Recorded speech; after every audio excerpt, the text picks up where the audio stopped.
Okay, why don't we get started with non-agenda public testimony. We've got some speakers that signed up in advance. So Francine Maxwell, Christine Pilger, Lorraine Burley, Tasha Williamson, and Citizen. I'll give you 2 minutes apiece.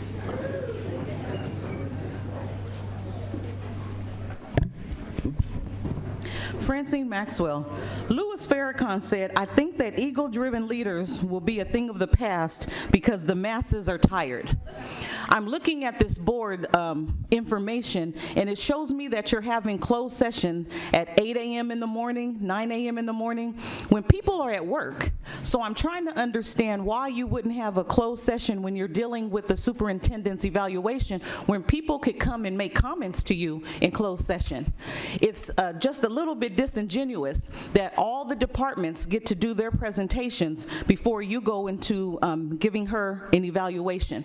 It would be nice if those presentations, once they're done, if you can make them public. I asked someone here at the district, will we be able to see those presentations that the board gets to see in closed session? And they said, no, Ms. Maxwell, you won't be able, because that's going to be part of the evaluation. As we look forward to 2017, 2018, and forging new relationships, new transparency rules, we want to begin to take baby steps and rebuild relationships. For 2016, 2017, a lot of hurt feelings, a lot of hurt people, but as we move forward and we go on the premise that we want to start anew, that we want to have a good 2017, 2018, we want to start new relationships, we want to rebuild new relationships, we have to have the real definition of transparency, the real definition of truth. We have to show each other that we have integrity, that we have morals, that we have character, something that this district we haven't been able to get from each other for quite a while. So I come to you asking if we can do something that maybe a lot of people don't believe should be done or will be done, but it's real important as we prepare for this evaluation that we get to see some of those board documents, some of those presentation that was done, and maybe you guys can even consider that the public submit some presentations to you, or we're even given an opportunity to come and present to you, the same way that all the departments. Remember, all these people make 6 figures. Some of them make 7, but they're always going to have a spin on the reports that they do. It would be nice if the public, the taxpayer, the community, even a little group of students can come in and submit a report to you. So in conclusion, like I said, 2017, 2018, we want to make that a banner year. We want to rebuild. We want to begin to take baby steps so that we can make sure that this is the best, because we are the second largest, and the only way that we can do that is if we begin to work on our relationships now. Thank you. Superintendent, could you make sure that some of the documents that we had today could be made public? Okay. Sure. Okay, yeah, we want to make those public. I want to point out that Barrera is cutting our time down to 2 minutes, and that's not acceptable. It goes right in with Superintendent Martin attempts to shut down the public from seeing what she's doing. Getting rid of our internal auditor, big mistake. This board allowed it. Trying to eliminate the emails after just 6 months. Again, another board fiasco of trying to block the public from what's really going on in our schools. She hasn't hired a permanent finance director. What kind of CEO does that? With all the financial problems that she has put this district in, we don't have a permanent CFO. The people that she's hiring people that don't have credentials. They don't have college degrees. She can control these kinds of people because they're not going to get this kind of a job in another district. If you got a degree from Sawyer Business College like Carmina Duran, you're not going to work for $125,000 a year and another $15,000 in benefits. There are a lot of issues. You're going to spend 2 days evaluating this superintendent. And I want to remind you that a student called Cindy Martin a liar and that she was cold-hearted. That better go into reevaluation. That's the person she's supposed to be serving, teenagers, children, and they're calling her a liar. So I don't want to see the same evaluation that we got last year, glowing, wonderful. Can't believe how marvelous she is. She ain't, folks. She really ain't. Now, according to Barrera, she is Rosa Parks and Eleanor Roosevelt and Cesar Chavez all rolled up into one. There is not one person that I have found or spoken to that would even begin to believe that, considering what she's done in the last year. And when we're speaking, this is the second time that the superintendent has gotten up and had a conversation with other people instead of listening to what the public speakers are trying to express to you. Lots of problems. Why did you get rid of the people that can watch what you're doing? Why are you hiding things?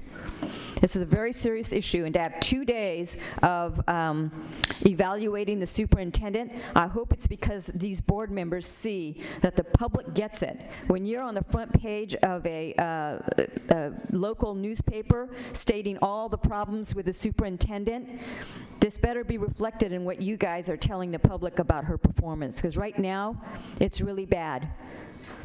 The way she handled the AP testing and all those students that lost their test scores, it comes on the superintendent. She didn't know what she was doing. She didn't know how to follow through. She didn't get the seriousness of it.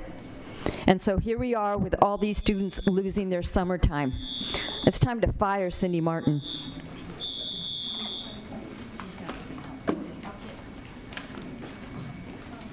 Hi, good evening. My name is Lorraine Burley. The failure to follow the AP testing guidelines at Scripps Ranch High School is another debacle, along with the done deal Innovation Academy apartment tower project on school land in Scripps Ranch. It was rushed up to the State Board of Ed for approval. The charter school still does not have a replacement home. You never got a sponsor for the STEM lab. There was all Qualcomm this and Qualcomm that. There is no Qualcomm. The project minimizes the use of taxpayer bond money, and there's unknown true costs. The costs keep increasing. And now you have CEQA environmental impact problems. This project fails. It gets an F. It's a bad deal for taxpayers and all charter schools. Little openness and no transparency causes problems like the Innovation Academy apartment tower. This project is a redo, and make a project that includes community engagement. The California Ed Code for joint occupancy projects does have guidelines for community engagement, and I hope those are followed. We need open, transparent, and accountable leadership. Our teachers, students, and neighborhoods matter. Thank you.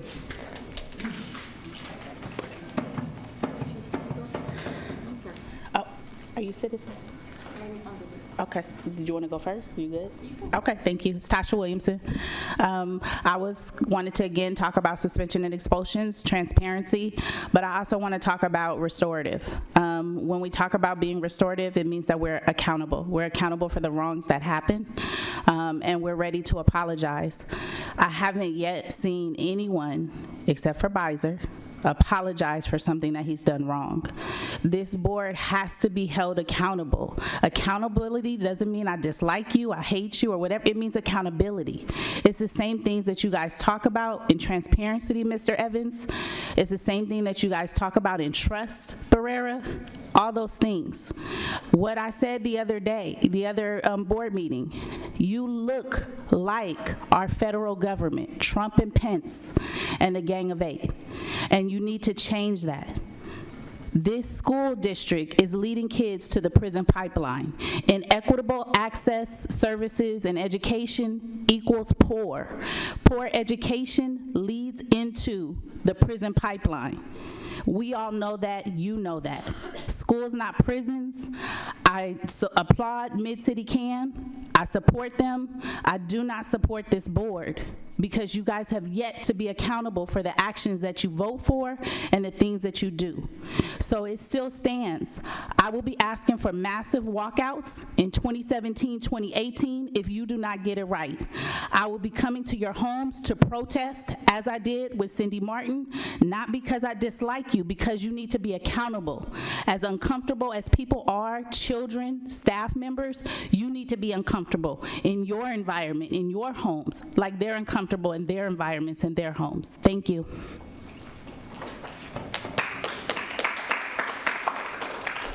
Good afternoon. My name is Christine Pilger. I have 3 children in the San Diego Unified School District. Next year they'll be in grades 4, 7, and 9. I'm a credentialed teacher with supplementary science and English, as well as a math certificate from UCSD. I've been a substitute the last 4 years at Longfellow Elementary. Prior to having children, I taught the National School District, grades 3 through 5, and Our Lady of Grace, grades 6 through 8. I'm here today to ask that Marcos Salazar be transferred from Longfellow. I've spoken with Quality Assurance about Senor Salazar, and they said that all parties, school board, area superintendent, head of human resources, legal department, and the superintendent are aware of the situation with him, so I will not repeat what you already know. I have a unique perspective given my background and the fact that I became the long-term substitute teacher until June 14th, when he took a leave of absence in March of 2017. There are numerous things that made me question his competency, but I won't go into those specifically except the last one, which I find to be most important from my own experience. On the last day of school, I was clearing out the classroom of the belongings. Senor Salazar asked to also remove his belongings at the same time. I allowed him to do so. At some point, a parent came into the classroom whom he knew and asked if he would be at Longfellow the next year. He said he was assigned to be the technology teacher. He told the parent that he was not capable to teach the class. The parent just told him to let the kids figure it out, give them something to do. The parent added that he should just spend some time with the computer this summer. Senor Salazar replied, and I was in the room to hear him say this, "I could spend 8 hours a day in front of a computer and not be able to teach technology." I was dumbfounded when I heard this, especially as a teacher, that the area superintendent and the head of human resources denied Longfellow's request to have Senor Salazar transferred. I reviewed the mission statement, which is on the wall here, and it puzzles me how this is possible with teachers like Senor Salazar, who openly will admit to not being capable to teach and who has a track record of complaints that span his 16 years at Longfellow. He has created a hostile environment at Longfellow Elementary. Who will suffer? This negative impact will affect all 6th, 7th, and 8th graders at Longfellow and their parents and guardians. What are the long-term consequences? We have a teacher, as a side note, who was transferred to our school 5 years ago. Parents from the previous school picketed his presence at our school. Of course it worried us, the parents, but in time he has become a beloved teacher. On a separate note, of which you are aware, there was a court proceeding for Senor Salazar. Judge Tamila Ipema noted that she was shocked of the school district's inaction in resolving the complaints against Senor Salazar. She said it is a shame that school officials feel afraid to take action and that schools cannot push issues like this out to the court, but should handle it themselves. Given the language used by the judge, which was stated in open court, I fear that if action is not taken by the school district will open itself up to liability if action is not taken. Okay, thank you very much. Change is good. Thank you. Okay, Laura Beiser, Tricia Gallagher-Gertzen, and Andrea Esahian. Hi, my name is Laura Beiser, and I'm a parent in the San Diego Unified School District. I believe that in the current national political and social climate that it makes sense to help educate children about Islam and reduce stereotyping and prejudice. I support the current district efforts to reduce fear and misinformation about Islam and Muslim students. I believe that my children and all children will benefit from learning more about Islam. I want my children to make friends with children of all faiths. I am concerned that there are parents who have spoken out with misinformation about the Muslim faith. The Muslim faith is a peace-promoting faith that should not be defined by extremists, just like any faith or group should not be defined by extremist factions. I want to thank the school board for approving the policy to increase knowledge base of all of our children in the district to combat Islamophobia. Given the current misinformation and fear shown by a small group of parents, it is clear that this program is much needed in our communities.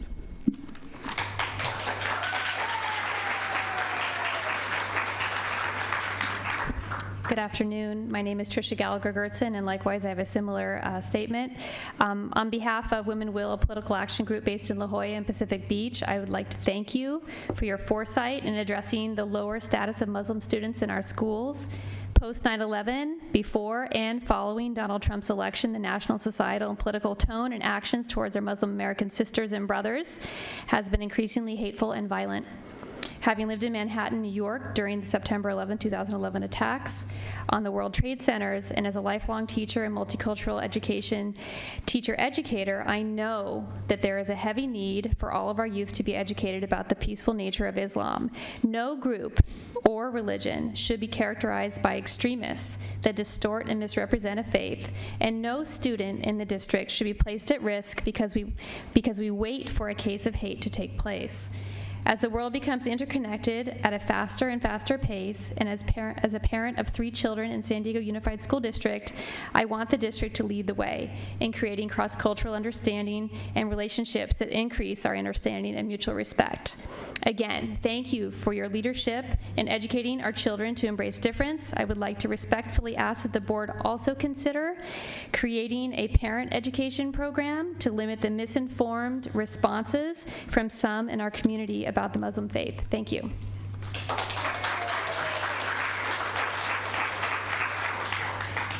Good afternoon. My name is Andrea Esajian, and I'm a parent of 2 boys enrolled in San Diego Unified School District. And I am also here to show support for the anti-bullying curriculum and Muslim advocacy through the district. I have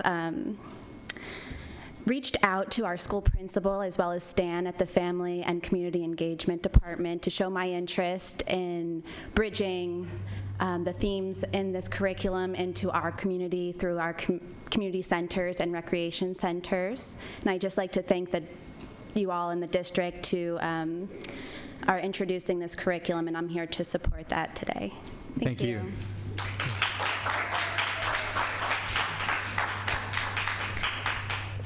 All right, this completes the non-agenda public testimony for this portion of the meeting.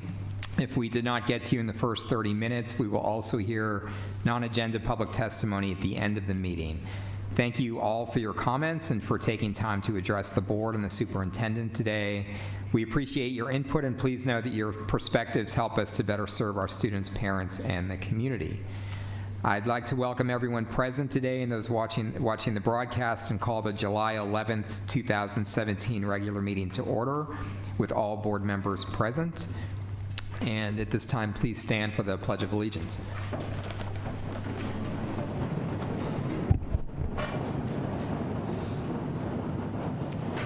Ready, begin. I pledge allegiance to the flag of the United States of America and to the republic for which it stands, one nation, under God, indivisible, with liberty and justice for all.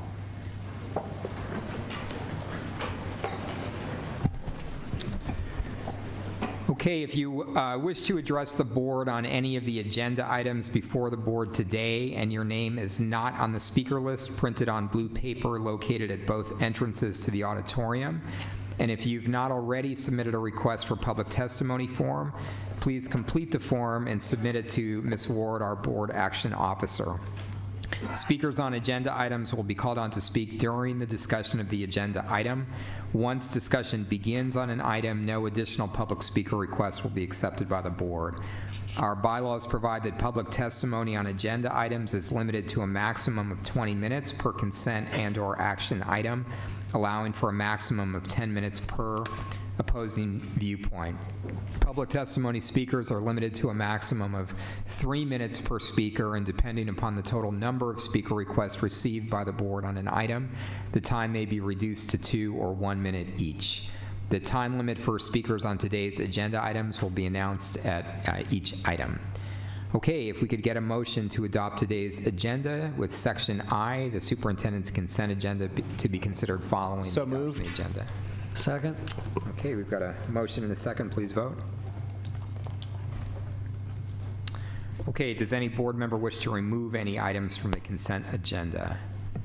I do not wish to move any item, but I will vote, I will abstain from voting from item I-7 because my son works for that particular company. Okay, so why don't we get a motion on every item except I move I-7? all the items except I-7. Okay, do we have a second?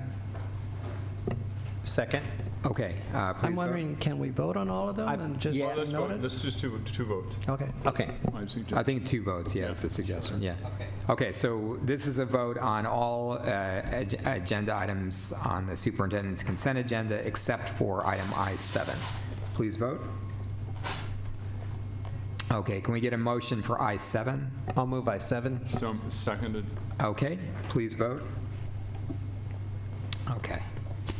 And that passes 4-0 with trustee McQuarrie abstaining. Okay, Ms. Donovan, do we have any reportable actions? We do not. Okay. And Superintendent Martin, are there any administrative assignments to report? Yes, we have one this evening. President Barrera, Director of Physical Plant and Operations Interim, John Hensley. Thank you. And do we have a superintendent's information report? Yes, we do. This morning, our very own Russ Sperling from our Visual and Performing Arts Director was on the morning news with our Pride Marching Band, showing off some of the amazing talent that we have in our district. In case some of you missed it, there was a great piece. It really gave proof to the mission of our VAPA department, which is to transform lives through the arts. We saw this morning how Mr. Sperling and his team are living out that mission with the students. This is a time of year when we celebrate Pride, and this weekend is the annual Pride Parade and the Pride March. I'm hoping as many students and staff as possible will join me in taking part, because this is one of those events that really goes to the heart of who we are as a district, and a large contingent from San Diego Unified will be participating. We believe in equity. We believe in giving all of our students the support that they need, but more than that, we are a strengths-based district. We believe every student comes to us with unique strengths, gifts, and abilities based on their individual background, and diversity is never seen as a weakness. It's always seen as a strength.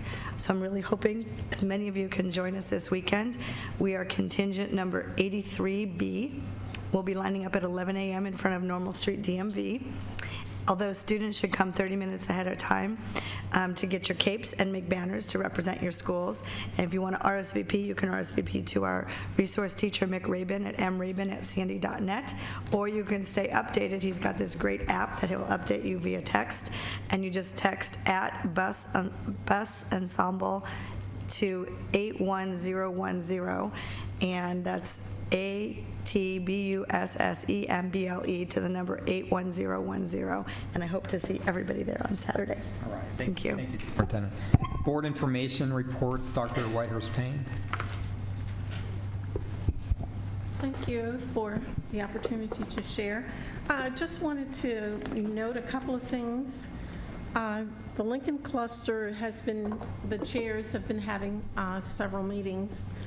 We're looking at ways that we can do some walking in the community, ways that we can get parents and students engaged this summer for the fall.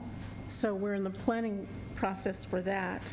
I learned today that Lincoln High School got the most hits on the website, on the district website, for the reporting of the scholarships, the students who receive scholarships. So I said, go again, Hornets. I want to note that on this Thursday at 2 o'clock here at the Ed Center, the superintendent's going to be doing a workshop in conjunction with some of her staff for some of the community groups that want to assist students during the summer and how they can assist children in reading, etc. So I'm extending that invitation to anyone who may be interested. If you're interested, just call the board office, and Melissa knows about it and can direct you with further information. And the other thing I would like to comment on is the fact that Dr. Fabiola is leaving, and she did a good job with the Crawford cluster. I don't know about anything else, but I do know that at the last cluster meeting, they did an amazing presentation, and I contemplated posting it on my site so that you could see the things that the various schools have been doing over the years. So I want to commend her and wish her well as she moves forward. Thank you. Thank you. Vice President Beiser. Yeah, just real quick, I want to thank Area Superintendent Fabiola Bagula for her service to our students over the many years. You know, I understand that she is resigning, and that this was a long-time plan of hers so that she can focus more of her energy and attention on her family. And so I think that's an important decision for her, and wish her the best. I too will be in the Pride Parade on Saturday, July 15th, and contingent number 19 in the parade. So anybody wants to come down and walk with me in the Pride Parade, as you probably already all know, I'm the only openly gay school board trustee in San Diego County. And so I'd appreciate if anybody wants to come out and support me. Contingent number 19 will be lining up in the DMV parking lot right there off University Avenue. Thank you. All right. Thank you, Ken. Dr. McQuarrie? Yeah, several things. I was at Sarah Cluster for a couple of reasons. One was to be there with Vice President Beiser to talk about net energy, a building and a project, and maybe we can expand a little bit on that. You got most of the numbers that I do, but what an incredible effort we're making in order to go energy neutral across the district, and we did the ribbon cutting on a project there at Vista Grand. So thank you. Do you want to add something to that? Yeah, that was the groundbreaking, and basically it's in partnership with SDG&E, who's providing $1.9 million in grant money to help us make our schools more efficient. So we're using less energy. That's going to save us money that we can spend in the classroom. Our goal is to try to achieve net zero there. And that would save at that one site $90,000 a year, and if we can expand that district-wide, the potential for savings on our energy bill could be millions of dollars. So I was also at Sarah High School as our students took the summer off. Our teachers continue to learn, and they were participating in project-based learning, and they created a number of activities and events that will be implemented next year. And in addition, a little bit on Fabia. She'll be teaching at the University of Crete, and so she is moving on to university international level, and we will miss her here, and hopefully and wish her well as she moves about. And I think that'll cover me. Thanks. Dr. Evans? Yes, we were talking about having information available to the public. I just wanted to share a couple of fun facts. One is that we've done a really good job of recruiting for the preschools. We had them previously about 78% full. They're about 99% of the seats full at this point, so a lot more students are participating in a preschool program. We're a K-12 district, but now we're becoming a pre-K-12 district, as we realize that we need to start very young to basically avoid the school-to-prison pipeline, as we've heard about, with our goal of having all of our students proficient in reading by the 3rd grade, not just half or some other number, but all the students, which is a very ambitious goal. And then a couple other things. We've had, a couple of years ago, we had 1,000 students who passed a test for credit in their home language, their first language, and now we're up to 3,000 students that have done that. So we want a multicultural, multilingual, yes, you can clap for those students.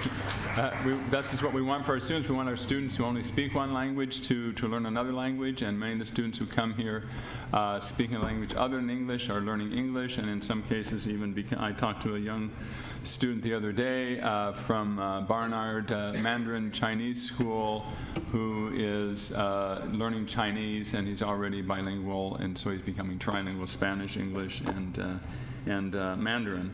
And then also, in terms of, we have to really look at results and numbers in terms of what's happening, and I was very impressed by the number of students who are actually eligible for that meet the University of California eligibility requirements, which means you have to take all these courses, you have to score at least a C in those courses. And among African American students and Hispanic students, over the last 2 years, there's an increase of about 50% of the number of students who are actually college ready. So that's a significant increase also. So I'm sure all this information is going to be made public because we want everybody to know what's going on in our district. Thank you, Dr. Evans. I was able to join Superintendent Martin at the groundbreaking for the rebuild of Wilson Middle School and the relocation of Central Elementary School in City Heights.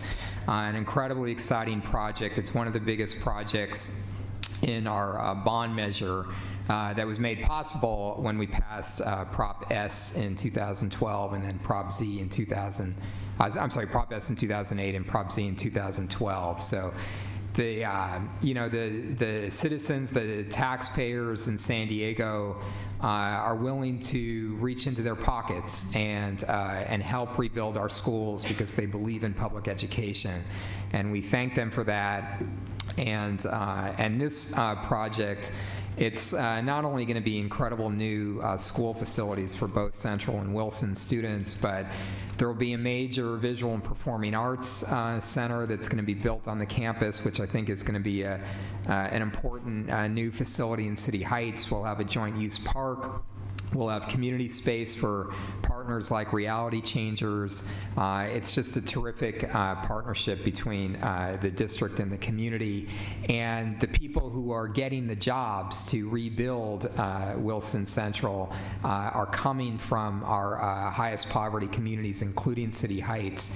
So this is about, full investment in our community, creating opportunities for people in our community now, and creating a facility that we can all be proud of for students in the future. And I would also just add, we're going to really miss Fabiola Bagula. She's just one of the great leaders in our district and has been so for many, many years. I got to know Fabi when she was the principal at Balboa Elementary School, where she was there for almost a decade. And now, the work that she's done as an area superintendent, including the last couple of years at the Hoover and Crawford clusters, just an incredible champion for our kids, a champion for equity. We're happy for Fabi that she's going to be able to, take the next step in her life, but she's going to leave a big hole in our district, and so we thank her for her commitment to our kids. Okay, we will now move on to item E1, and this is the adoption of the Mid-City Community Advocacy Network's School Climate Bill of Rights. Can we first just get a motion to approve item E1? So moved. And do we have a second? Okay, thank you, Dr. Waters-Brown. And Superintendent Martin, could you present the item? Thank you very much. I think Felicia Singleton is joining me up here. Yep. No? Maybe not. We're going to, this is a Mid-City Community Advocacy Network's Bill of Rights that lays out our belief system around students' Bill of Rights and what we believe. You can come up here as staff. Thank you. And this has been work that's been, they've been working on it for a long time, and Felicia's been collaborating with them and making sure we understand specifically what is included in this, and setting forth the vision for restorative practices and the work in our district. So I don't know if you wanted to add anything to it. Just wanted to say that I want to honor the hard work of Mid-City Can and the Peace Promotion Momentum team. It's truly, as a parent of a child in this district, to see community come together with the best interests of their children and children of our district at the core of what we do is just an honor, and I look forward to continuing our work together. They've been a tremendous support. And I have some history with the Peace Promotion Momentum team, because when I'm looking at Linda right now, when we first started 10 years ago maybe, I was vice principal at Central, and I was at the first year, at least year or more of meetings over in City Heights as we started to have a vision about what would City Heights look like if we put peace and justice and social justice and equity at the center of every decision that we made, both within the schoolhouse and within the community. And we began to envision. And so to see it come to fruition tonight in terms of a Bill of Rights that will help be a guiding document and help Ms. Singleton, look forward as we do our plans going further. There's a further board report and a much longer board report coming up in the fall that you'll be leading. But this is community work that I was involved in for a very long time, and it's nice to see people out here tonight and see the language that comes with a grand vision about what we believe in terms of our students. And so I'm just going to read the beginning part of it so you know what you're looking at. It's we as students, educators, and parents of the San Diego Unified School District, as well as other community members in pursuit of health and safety for all by affording all students equity regardless of economic status, race, gender identity, sexual orientation, immigration status, religion, or creed, through the opportunity to access meaningful restorative practices and restorative justice intervention put forth the School Climate Bill of Rights. And it outlines 6 specific things that are part of the vision that we have, including supporting our students, staff, and administrators to have the right to a positive, collaborative, healthy, healing school environment where schools should strive to be sanctuaries for students and parents and guardians. Students, parents, and guardians also have the right to resolve conflict through restorative practices over traditional punitive disciplinary measures. Prioritizing restorative practice over traditional methods affords all students the best possible outcome to succeed not only academically, but socially. We believe students, staff, and administrators have the right to comprehensive training and development in restorative practices. Training and development are essential for effective restorative practices implementation. Students, staffs, and administrators also have the right to a school structure that supports restorative practices, and they can only thrive as administrators and educators are given time, tools, and staff to execute the rollout. Students, parents, guardians, and educators have the right to have their input, opinions, and voices heard and reflected in the decisions and recommendations put forth by the Restorative Practices Advisory Committee, and students, staff, parents, and guardians have the right to efficient and transparent implementation of restorative practices programming. Uniform data keeping and evaluation of our restorative practices throughout the district are essential to successful program development. I appreciate the support and guidance of many, many community members over many years to put together a guiding document that allows us to strengthen the work that we've already started, and the results that we're currently seeing in terms of our suspension and expulsion rate data has already improved significantly, and we look for that to continue as we work in ways that will make this work even more systemic than it currently is. Thank you, Superintendent.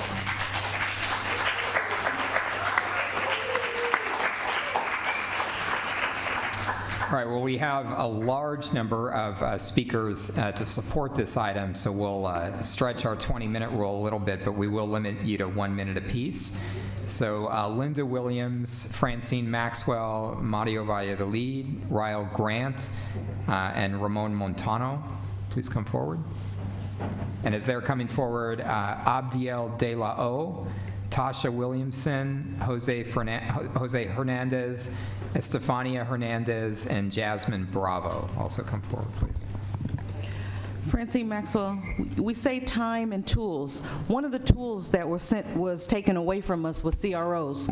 CROs gave us an opportunity to introduce young children to a relationship with law enforcement. When they looked at somebody in a uniform, they didn't have anything on their belt. There was no gun. There was a relationship that started. So I want us to be real careful when we talk about time and tools, and that we're being honest with each other and not disingenuous. The first conversation needs to talk about money. How much money are we going to put behind something? Or are we just going to have another program where people are meeting and coming up with different resolutions, but we're not funding that particular resolutions? It's very important, like I said, as we're building relationships and rebuilding and reestablishing, that we have honest dialogue with each other. If we can't afford it, let's say we can't afford it so that we can go somewhere and get some money for it.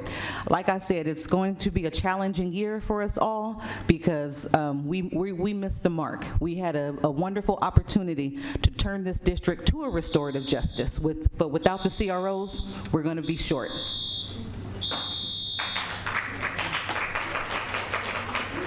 Good afternoon, board. Good afternoon, Superintendent Cindy Martin.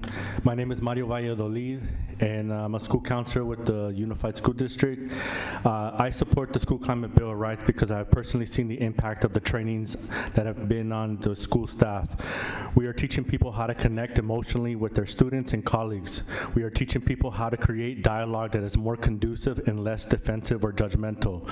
For example, using affective statements, I statements instead of you statements, and restorative questions that are being used to encourage people to tell his or her story instead of being judged and becoming combative. By supporting this document, you are leading an example that we are a district that wants to intervene with the school to prison pipeline that starts in our K to 5th grade classrooms. We are a district that wants to build communities in our classrooms and create a family type of atmosphere. If we are talking about more to each other about our social and personal dislikes and likes, who are we outside of school about our customs, tradition, cultural values, and beliefs, then we begin to have more transparency between us. I also have a letter of support from Councilman Georgette Gomez that I want to give you, so thank you for your patience. Thanks, Mario.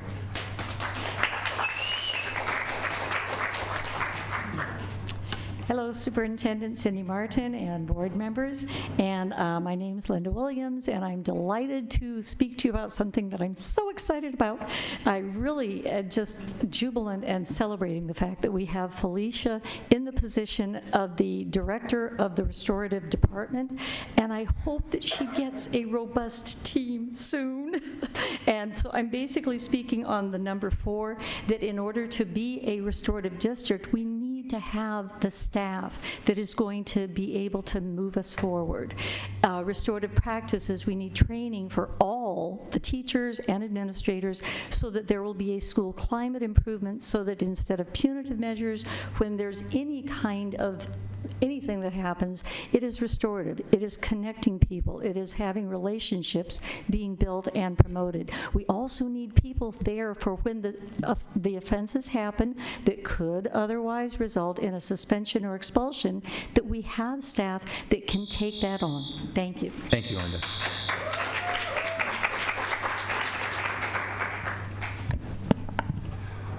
Good afternoon, board members and community. My name is Ramon Montaño. I am one of the co-chairs of the community advocacy of the PPMT also. The implementation of the restorative justice practices within our district is crucial to build a strong foundation within the community and schools. The adoption of the School Climate Bill of Rights is a step forward towards the right directions, and the Restorative Practices Advisory Committee is crucial to that. We as a community want to work together with our district leadership so we have an effective program, so we can work together as a community and really impact the life of our children. As a restorative justice coordinator at a local charter school in Barrio Logan, King Chavez Preparatory Academy, I have been able to see the community come together as one. And if we have this advisory committee and we are to work with you as community members and you guys as our leadership, we can see that change together. Thank you. Thank you. Thank you,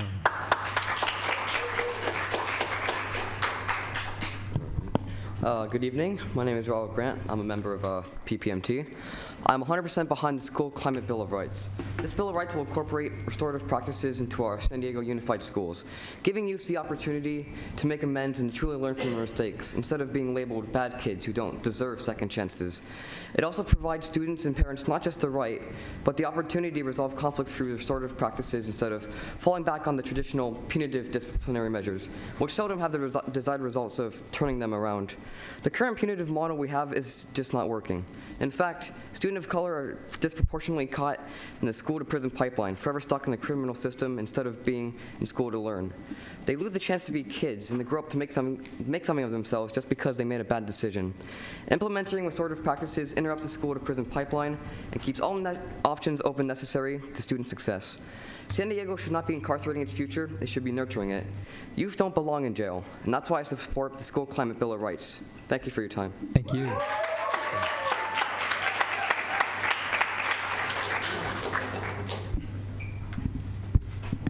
Hello, my name is Jose Hernandez, and I am an alumni from Patrick Henry and a member of Mid-City CAD. I believe that the Social Climate Bill of Rights should be implemented at every school. It brings students, teachers, and staff members together into a positive environment. Students would be kicked out less, and suspensions for small things would be resolved through restorative practices.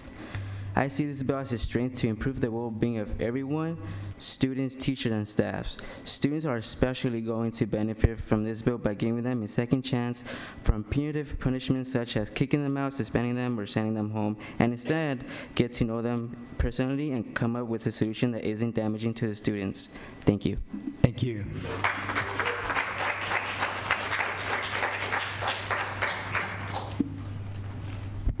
Good evening, community and board members. My name is Abdiel Dalao. I am a community member of Barrio Logan. The implementation of the restorative justice and practices is highly needed to build a strong community within our district. Families and communities need access to high-quality restorative programs and equal access to data and evaluation. Parents need to be engaged in the process of data collection and evaluation process within our district to ensure that the voice of our families and parents are also heard within the process. We need transparency within our district, and with the adoption of the School Climate Bill of Rights, we will make this a reality to work effectively in the data collection and evaluation process within our district. Thank you. Thank you.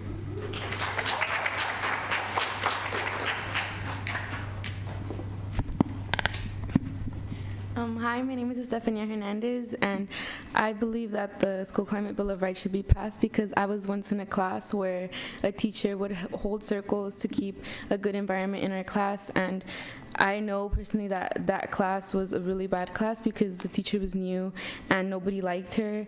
And when I came back after a month of in-school suspension and I was in one of those circles, by the end of the school year, all the students loved her and all her students come back and they like to visit her. And I think that it was all because of those circles that she would hold to keep all of us together.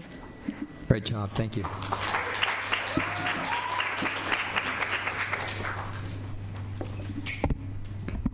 Hello, my name is Jasmine and I go to Dago Hills, and I believe that the School Climate Bill of Rights should be in every school because it will have a positive effect not just teachers, students, or staff, but everyone that is in the San Diego Unified School District.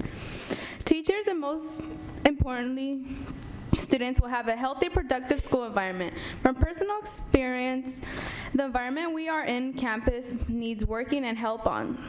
The environment I am in is damaging to me because I feel like I am a bad student when I get kicked out of class for unnecessary reasons. So I, as a student, support the School Bill Climate of Rights for a positive change. Thank you. Good job. Thank you. Okay, Joseph Smalley, Kendra Green Carson, Emma France, Simone Arias, Ira Mike Glass, David Campos, Esmeralda Campos, Delia Contreras, Hilda Uriarte, and Aman Sandhu. Good evening, board members. My name is Joseph Smalley. I come to you today as a volunteer with Mid-City CAN, as a postdoc scholar at UC San Diego, and as a steward of the United Automobile Workers Local 5810 to declare my union's support for the adoption of the School Climate Bill of Rights, which has been organized by Mid-City CAN. UAW 5810 represents over 6,000 postdoc scholars at the University of California, including UC San Diego. This is over 1/3 of all the representative postdoc researchers in the entire country. Our members perform research at the forefront of science, medicine, and technology, and we recognize that by promoting and implementing and holding accountable the implementation of restorative practices throughout San Diego Unified, that all San Diego community members will have the chance to thrive in a positive learning environment. Therefore, the Executive Board of UAW 5810 embraces and endorses this School Climate Bill of Rights with confidence that it will lead to an improved school climate in which restorative practices play an essential role. Thank you for your time. Thank you.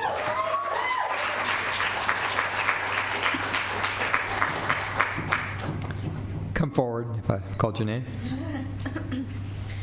Good evening. My name is Hilda Graciela Uriarte, and I'm a community organizer at the ACLU of San Diego and Imperial Counties. We are here today to support the School Community Bill of Rights because of students because of all students deserve to learn and grow in healthy, productive, and safe environments that foster equity, fairness, compassion, and justice. Criminalization has short and long-term damages and funnels students into the school-to-prison deportation pipeline. The School Community Bill of Rights is a step in the right direction in addressing the school-to-prison and deportation pipeline, and school districts should commit to practices that increase fairness, improve communication, and promote positive problem-solving mechanisms. The School Community Bill of Rights is a step in demonstrating that commitment. We hope in the future that this commitment is solidified through budget choices that prioritize investments in these types of practices, counselors, and restorative justice strategies, and away from punitive measures. Thank you.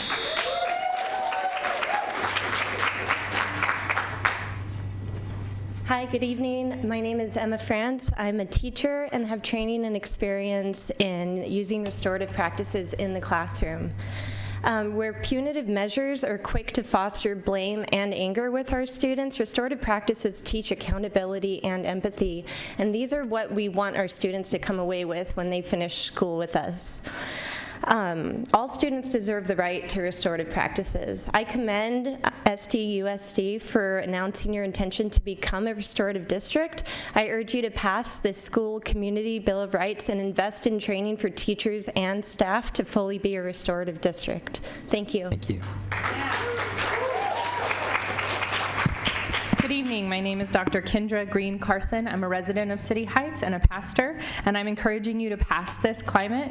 Particularly number 3 is important to me, as I got the wonderful opportunity to train police officers from the San Diego Unified School District in March of this year in restorative practices. The officers at first were cynical, hurt, and resistant to these ideas. But after 3 days of training, they were well-versed in restorative practices and convinced it could serve their schools, administrators, teachers, but most importantly, the students that they give their lives to. At the end, one officer stood up, reminding the others why they were there, why they did the work that was so hard. He said, "We did not one of us, get into this because we wanted to send any child to prison. We are here to save them." So, rule 3, we need to have training and development for staff, police officers, administrators, teachers, every single person, so that we can implement restorative practices. Thank you. Thank you. Buenas tardes, mi nombre es Delia Contreras, residente de City Heights. She's a resident of City Heights. I'm interpreting for her, so if we can have a little more time, that'd be great. 3. Buenas tardes, muchas gracias por aprobar todas las cosas que están haciendo para las escuelas. Hello, and thank you for approving everything you're doing for the schools. Pero necesitamos muchas cosas más todavía. Necesitamos que la gente que esté a cargo de restaurar a esas vidas de esos jóvenes. We need that, but we need a lot more stuff. Those people who are responsible for helping the kids, we need a lot from you guys. Gente que realmente quiera ayudar. We need people that really want to help. Estoy muy contenta que la persona, no sé su nombre. I don't know your name, but I'm very happy you're there. Que usted sea la directora de este programa. That you are the director of this program. We really want your help. Muy contenta que casi Guillermo me besa, pero pues también estoy contenta. I almost kissed her, but she's happy anyway. Okay. Estoy muy contenta, pero quiero que realmente se hagan las cosas como se deben. Yo tengo una persona en mi familia que por no tener el apoyo que se debió haber dado en la escuela. She had somebody in her family because she didn't get the support she needed in the school. Negative things happened. Lo estoy diciendo en confiabilidad aquí en frente de todos. She's saying in confidence in front of everybody. Ha estado presa, es mi nieta mayor. My oldest granddaughter has been in prison. La tengo ahorita en un centro de rehabilitación porque no tuvo el apoyo que realmente debió habérsele dado. She's in a rehab center right now because she didn't get the support she should have had. Deben de recordar todos ustedes que nuestras comunidades venimos de otros países con situaciones diferentes. Our communities come from different places, countries with a lot of problems. Diferentes problemas. ¿Verdad? Entonces tenemos que tener conciencia que necesitamos más apoyo. No nada más la escuela los daña. We have to have consciousness that we need a lot of support. It's not only the school, the community as well. los dañan muchas cosas que tenemos desde pequeños. Entonces, apoyen para que nuestros hijos también salgan adelante. We got a lot of damages that come from when you're a kid, all kinds of things that affect us, and we shouldn't be hit just for one error.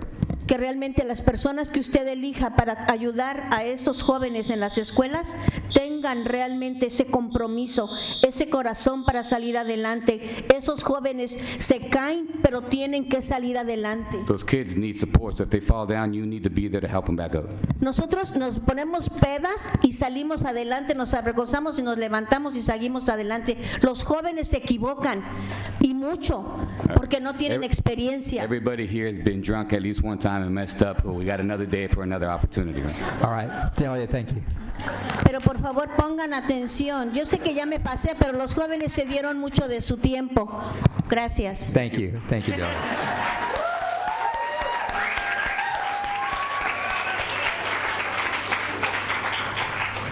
Good evening. My name is Aman Sandhu, and I am the Evaluation and Learning Analyst for Mid-City CAN. I'm speaking in support of San Diego Unified Schools District's adoption of the School Climate Bill of Rights, and more specifically for right number 6. Right 6 asks for the right to efficient and transparent implementation of restorative programs and uniform data keeping and evaluation. The Peace Promotions Team's Bill of Rights has been based on evidence-based research and extensive research conducted by our community team. We are grateful for San Diego Unified's new Department of Restorative Practices and believe that a strong commitment to evaluation will not only highlight the district's successes, but will ensure equitable distribution of services with the district. As the evaluation person at my organization, I have received my fair share of skepticism around the inclusion of evaluation. But I want to remind you today, just like I remind my coworkers, that the purpose of evaluation is not to poke holes, or to point fingers, but to determine our impact on our community. In order to do that, we need to use uniform data keeping and measure both where we are now so that we can track our future successes. Thank you.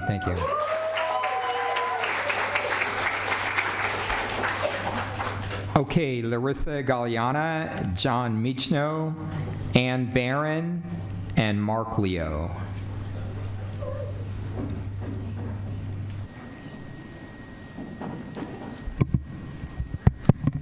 Hello, I'm Larissa, and for the past 3 years, I've come up here multiple times to ask for you to actually prove that you're restorative, and upon you voting for this, it really shows your will and commitment to making it a true restorative district, so thank you for that.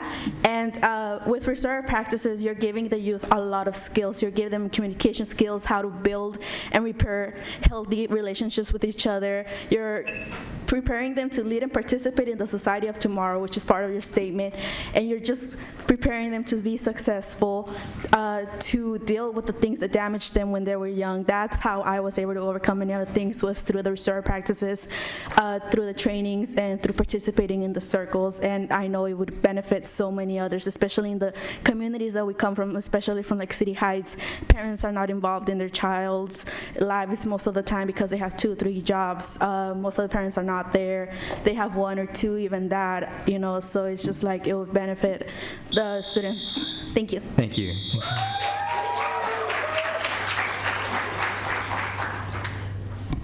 Hi, how are y'all doing? Good. Good. My name's Ann Barron. I'm with the Peace Resource Center of San Diego, and hallelujah, this is a long time coming.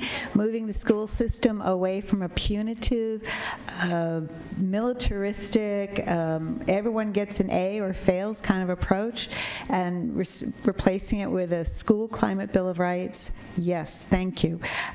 We've been following the district's policies since 1980, and we worked heavily against reducing the amount of access the military had to come into our schools.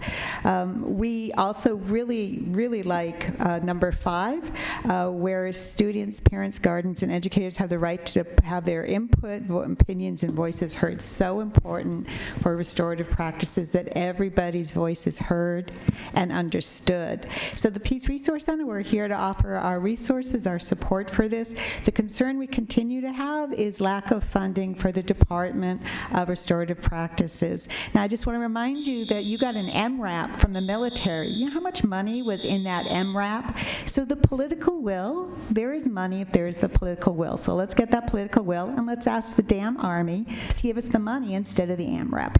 All right, thanks.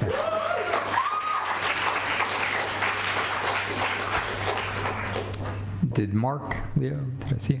Oh, I'm sorry, go ahead. I'm actually speaking on behalf of John Michno. Okay, great, thanks. Okay, and basically... What's your name? My name is Carla Gerstein. Okay, thanks.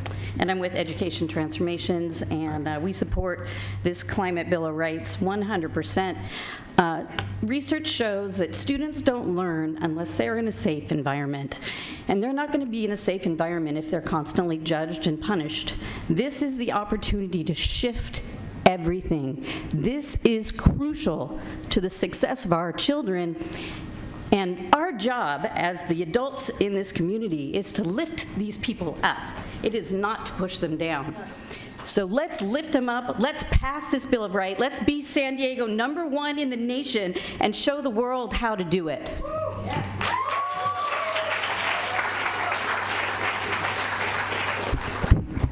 Hi, board members. Mark Leo with SEIU 221, and we're here to declare our organization's support for the adoption of the School Bill of Rights put forth by Mid-City CAN.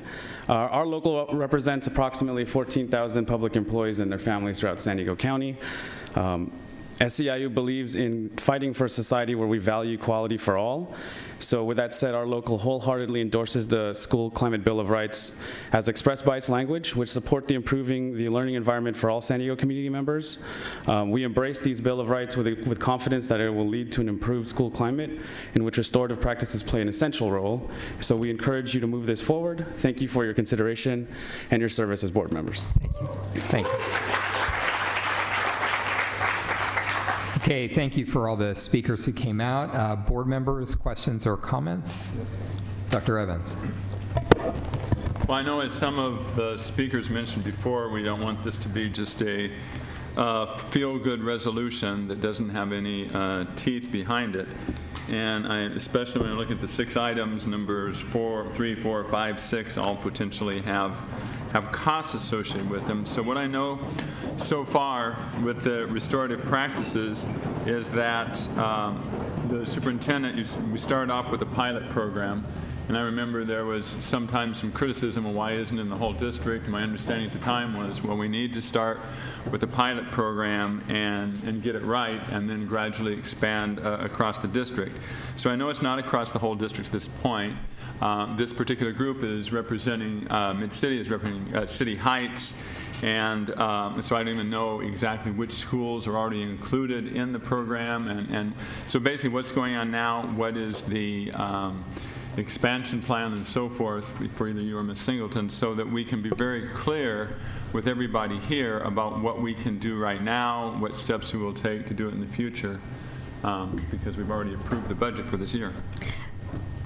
Thank you. I was going, can I respond to that? Yes, please. Exactly. So Ms. Singleton is going to be looking at what our next steps are going forward, and clearly this Bill of Rights is absolutely aligned with our belief systems, which is why we're bringing it forward. But as you said, Dr. Evans, we have to plan in ways that are sustainable for the long term. And so as Ms. Singleton plans the next step, she's going to keep in mind where we are, what we have done, what we're going to do now, and where we want to go in the future, and she has to do that in the context of our current financial constraints. And that's the challenge, and the budget for next year has already been approved. So we want to make sure that we're clear. What we have approved is a program manager, counselor, resource teacher, and the NCRC staff working also with professional development funds to start to build out what the program will be next year.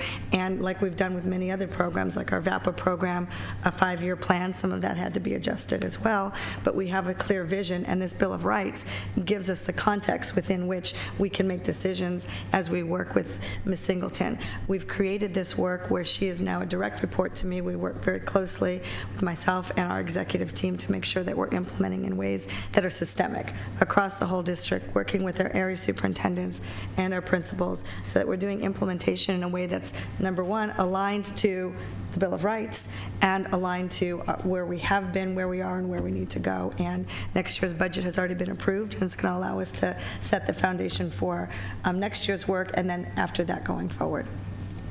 So in terms of, I mean, it talks here about training, and we're looking at different schools. I mean, what schools are currently included? There'll be a full report coming up in the fall where she's going to go. Tonight was just the Bill of Rights, the frame.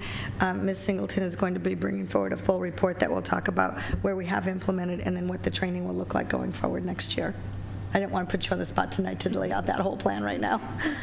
Okay, so what you can say at this point, I mean, just so everybody is clear, that we currently have a pilot program in a certain number of schools, and the idea is potentially to expand that number of schools in the next year without giving me all the details. Is that correct? Well, absolutely. I mean, today is, I believe, the 10th or 11th of July, so we haven't been a department a little bit over a week. So it's my opportunity. I really want to make sure that all stakeholders are engaged in this process.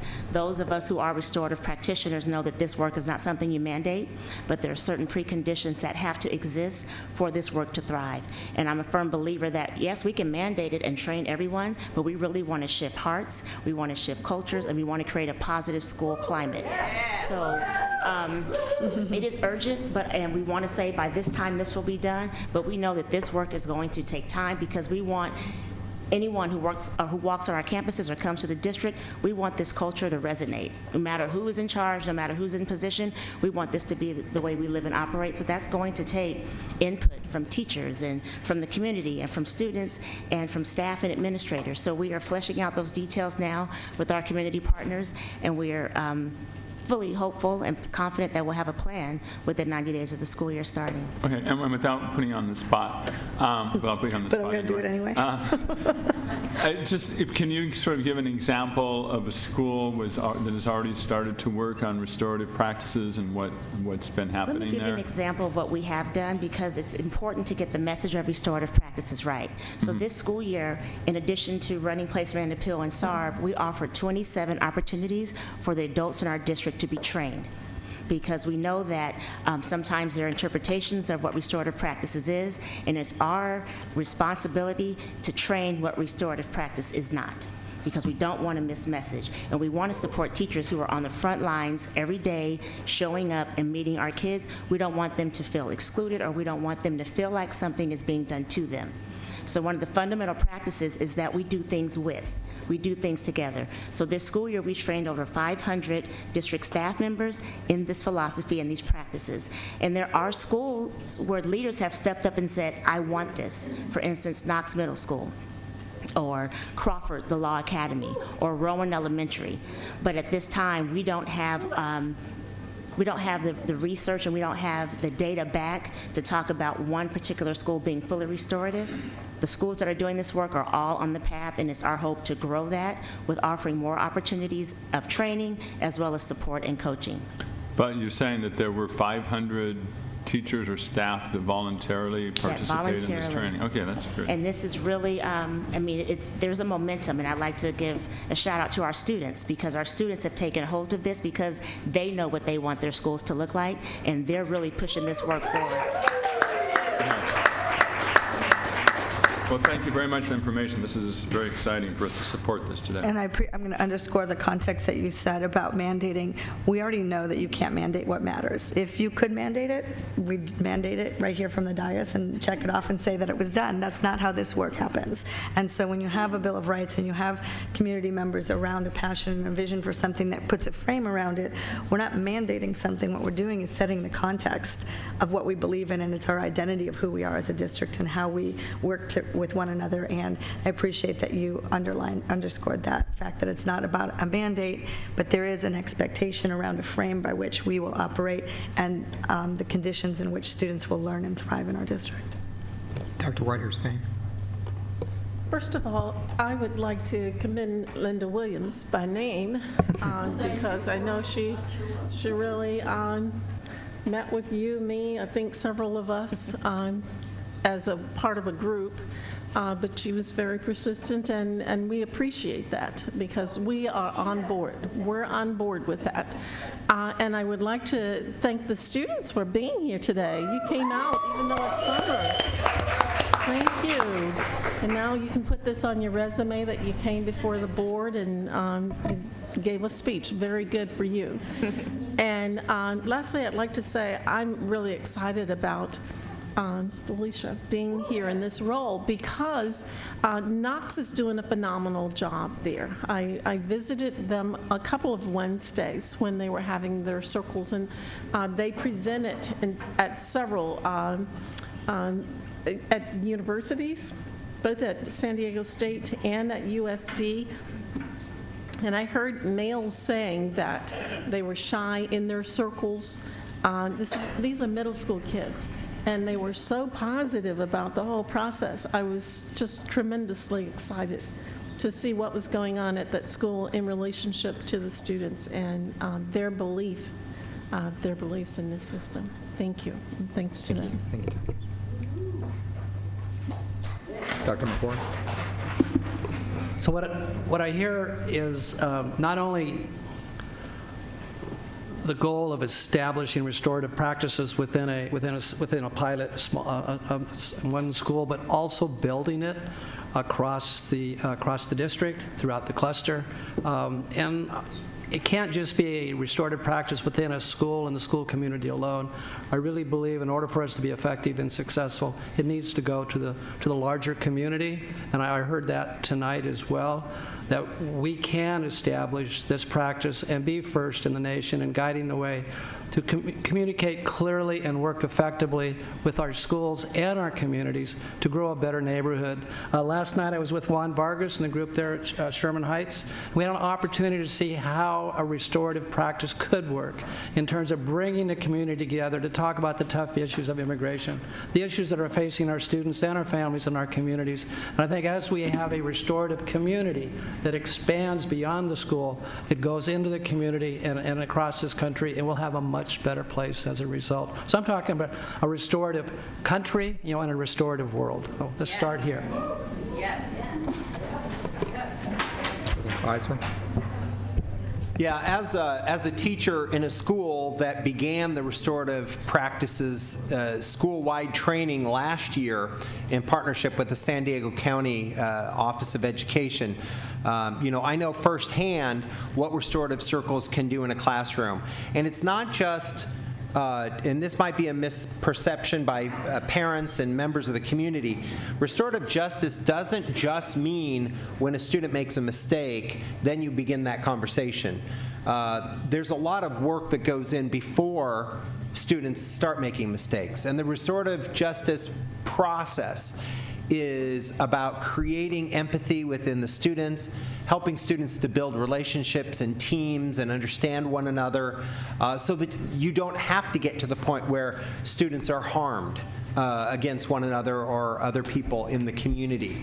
And so that's a lot of the work that I'm familiar with, is trying to be preventative and be proactive in creating climates at schools where students feel like they're all in it together. And that's why I'm thrilled that we're going to continue our work.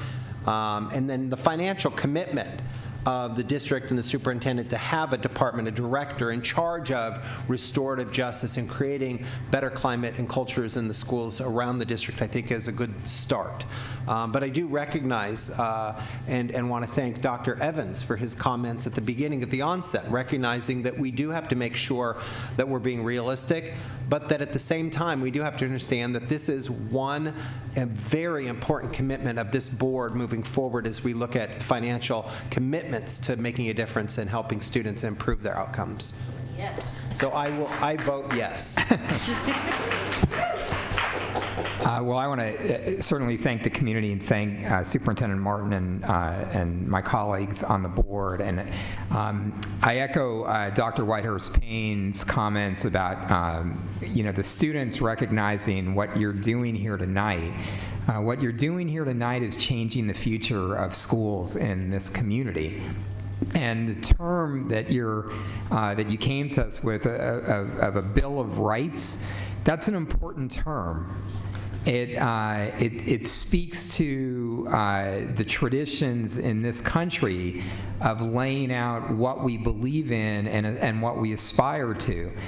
And what we know, though, is that the traditions, we've got mixed traditions in the history of our community and in the history of this country.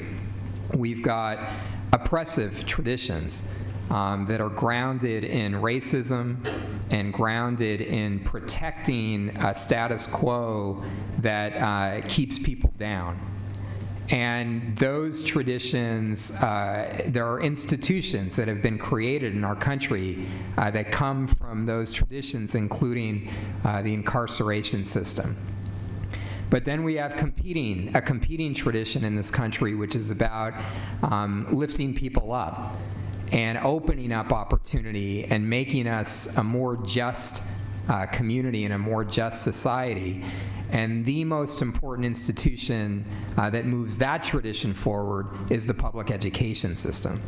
The public education system has always been the institution in our country which makes our country and our communities a little bit more just from one generation to the next.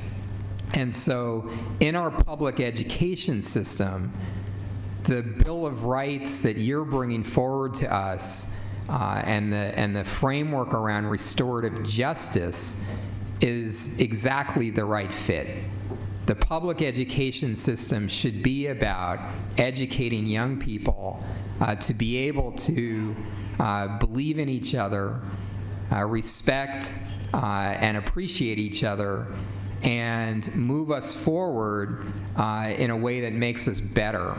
And so as Felicia, the term that Felicia used, a restorative practitioner, I don't think there's anything more important that graduates of San Diego Unified School District emerge with than having a set of skills and being grounded in a set of values that make you restorative practitioners. So it's going to make your future better as individuals, but I think as important as that, it's going to make our community better. So thank you for coming to us tonight. It is obvious that this work can't be done simply by the school district. And I want to really appreciate Mid-City Can, because when Mid-City Can has come to us about transit passes for students, when Mid-City Can has come to us about halal food options in our schools, you're always coming to us not simply saying, you, the school district, should do A, B, and C. You're saying you should do these things, but we're going to be there with you every step of the way, and we're going to do our part in the community, in this case, to turn San Diego Unified into a restorative district. So thank you, students. You're making history tonight, and we're grateful for your work. You are already leaders in our community. So please vote. All right, that passes unanimously. Thank you.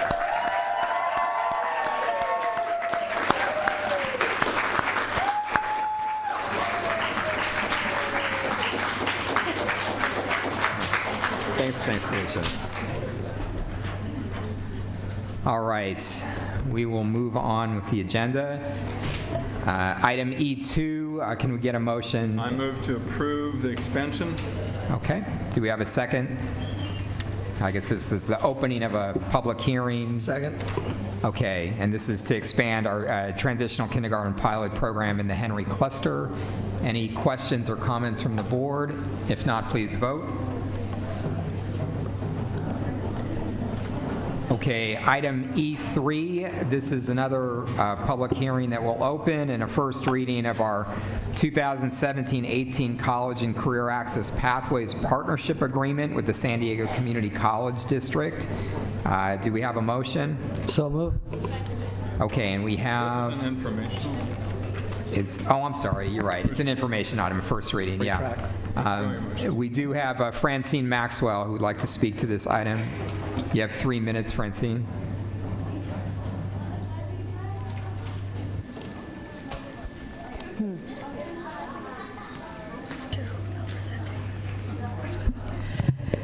given that it's the first reading, I wanted to have just make an observation that we're being shortchanged. If you look at the differences north of 8 and south of 8, Lincoln High School owns a fire truck, but the fire protection technology class is in Mira Mesa High School for the middle college.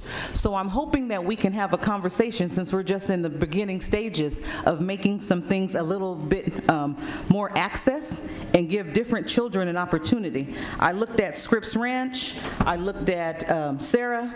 I think that those children would benefit from Chicano studies and Black studies, because we want to move this world into some unity, and so Chicano studies and Black studies should not be regulated north of 8. We know that our children, African American, Latino, they're all over this district. They're not regulated to District E. So I think that we could have a conversation about how we can move some of these and give other children some opportunity. I know that there's a lot of kids that are into marketing because they're into that Snapchat and everything else.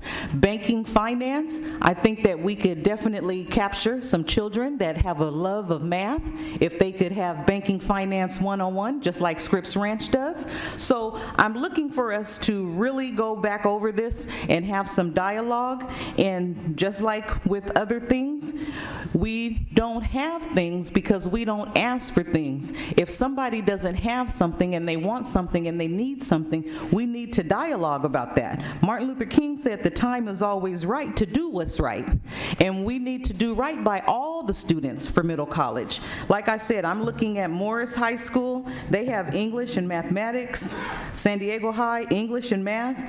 SCPA, fine arts. I think we're shortchanging a lot of students that we don't have to, and I completely understand. I have a student that I'll be taking guardianship over, and he has a 1.7, but that 1.7 is going to be elevated, and he's going to cure cancer one day because of the surrounding and the nucleus that's been around him, and he knows that he's able. He knows that he's a genius, and so we don't look at that 1.7 right now. We want to open more opportunities and more access for him, and then he will realize what a genius he is. But San Diego Unified, we just need to get just a little bit more equitable when it comes to these middle colleges. Thank you. Thank you. Thank you, sir. Okay, this is an information item. Any other questions or comments at this point from board members? I do want to speak. I did turn in the slip, and I don't know what happened to it. Okay, that's fine. Which is why I stood up. Okay, my concern is that these classes need to be available to all schools equally. For decades, I saw that they were in the schools north of 8. There has to be a concerted effort to make sure that counselors are telling students that these classes are available and giving them an opportunity to enroll. I don't like this divide, north of 8, south of 8. If you offer those classes north of 8, then you have to provide those opportunities south of 8 as well. This is a great opportunity for kids to get these college courses under their belts and then enter college ready to register, and they have a higher registration date so they can get the classes that they need instead of walking in at they're at the bottom and can't get the classes that they need. I'm sorry, Superintendent Martin, did you want to speak to this? I was just going to add a little bit more context. So this is the second year of the CCAP agreements under AB 288, and we talked about it at the April joint board meeting in April 2017 when we were with the community college. So the total current enrollment of high school students in 16-17 was 2,807 students, 26% increase compared to 2015-16, and we have a 35% increase in concurrent students enrolled in college classes on the high school campuses from 15-16 to 16-17, and the increase is due largely to the CCAP agreement that we've systematized it across the whole district so that we can see these increases. Specifically, we can fill these classes based on student requests. We'll put a program at a place when there's a student request, when the principals and their students to fill the seats. Okay, Dr. Whitehurst-Payne.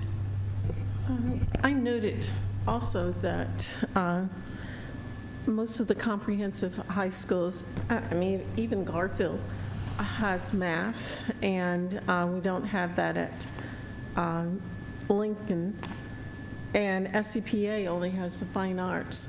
So, I mean, I would hope that we would look at hopefully correcting things like that futuristically, and I know that Lincoln did offer that math at one time because we had a discussion about it on TV. So I would hope we would look at that to see, what is going on, why that's missing in the other schools. Do at least offer some math, that math in particular. Mr. Beiser. Cheryl would like to make a comment. Ms. Hiblin would like to come up and make a comment as well. Yes. I have just a couple points of clarification. So AB 288 is an agreement between the Community College District and our district for classes that are actually on the school campus. We have several programs that are off the school campus, so the numbers are much wider, much larger, and much more many more classes offered. The other piece that I want to point out is we would give any school as many courses and as many diverse courses as they wanted that they could fill. So any site that asked for a course that they could fill an English class to 25, or any elective that they asked for to 35, would end up on that CCAP agreement. The issue is that we have to work site by site by site, and they all have different cultures and expectations in their master schedule. We have to work with their governance teams, we have to work with their SSCs, and some sites are willing to invite in many, many courses, and other sites don't want some of the college courses to compete with their AP courses. So any high school in this city can have any course. The community college wants them full. We want them filled. We're just moving tradition actually quickly, but over time, people will be able to absorb more math courses. Some of these high schools have had these math courses for 40 years. It was only 2 years ago through the agreement that you guys made through Legacy that opened up these courses to students. Typically in this district, only kids that were going to four-year colleges were even having college courses offered to them. I will say, based on a couple of comments, we do have some sites not offering college courses to certain kids, and we're working on that. But it is huge, and I think we went up 183% in the amount of college courses we were offering on our campuses. So the more these principals and these staffs ask us, the more college courses they're going to get, and it'll anything that they want. So just to clarify, it's a school site decision about the community of the school. It's and not, we it's battle. not like someone in the central office is deciding we're going to put this over here and this over here. But what you've done is worked on the agreement with the community colleges to make it So that when they possible decide- so that when they they can decide do they it can when do they're it. ready to do it. We will give them anything, and we want them to have more. But again, each site is unique. So they won't put an English 101 course down on certain sites where they have a very robust English literature program. And that's fine. We're trying to work with them to find the ins and outs. I will tell you the Fire Pro program, I'd love to see the Fire Pro program be down at the Lincoln campus. It's at Miramar. Sarah asked for it as an elective because they had an interest with their kids, and there was a lot of pushing within Sarah to increase their college program.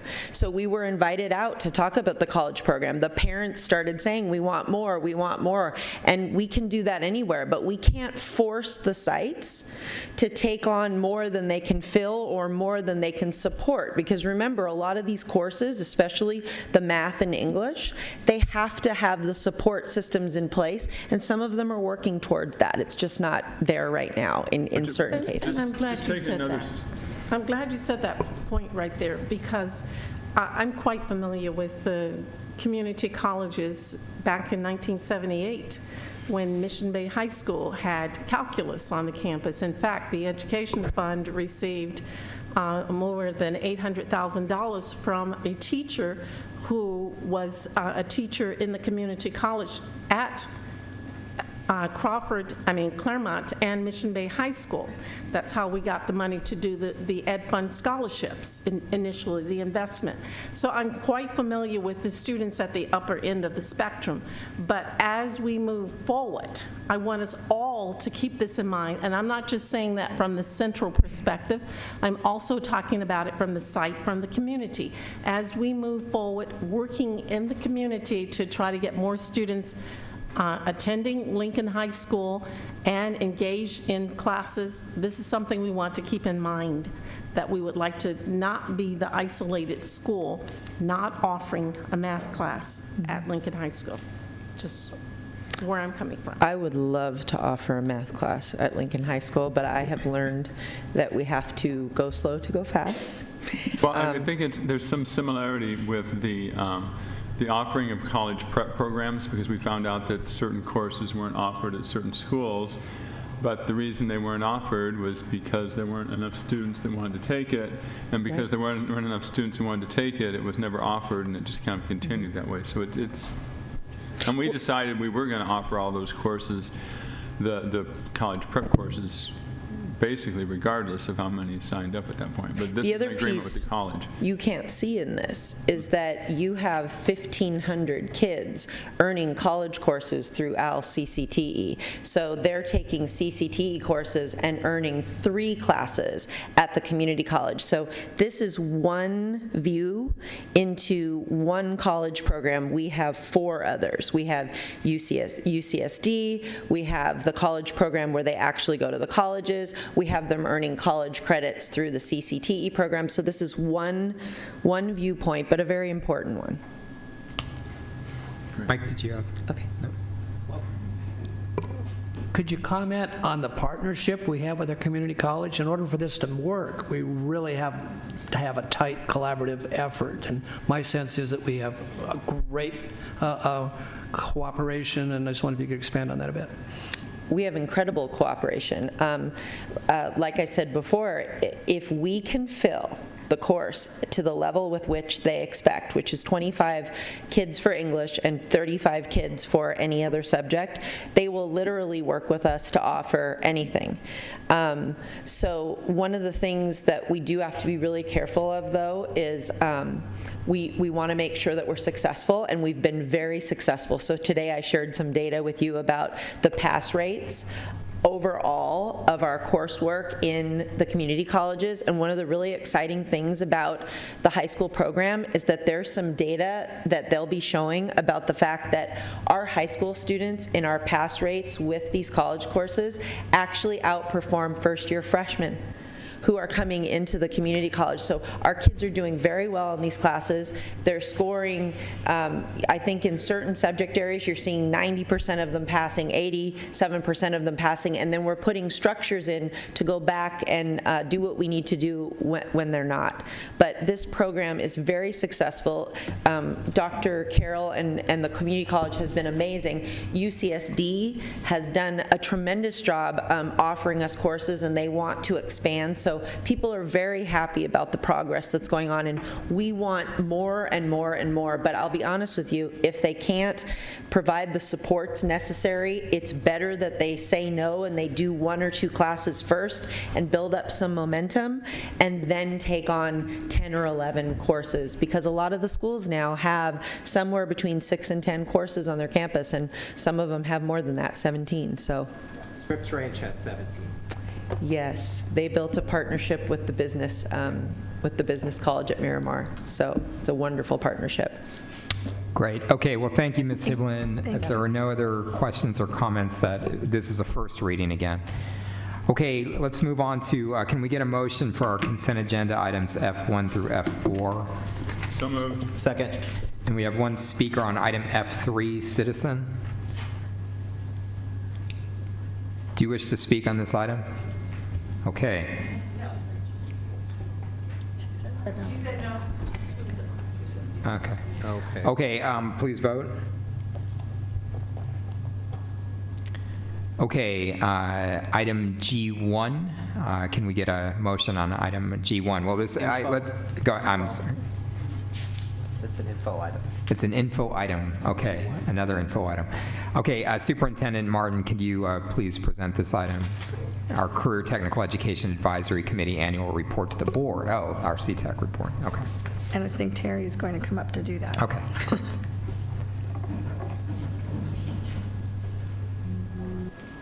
Along with Al Love. Oh, great. Terry McKerney and Al Love.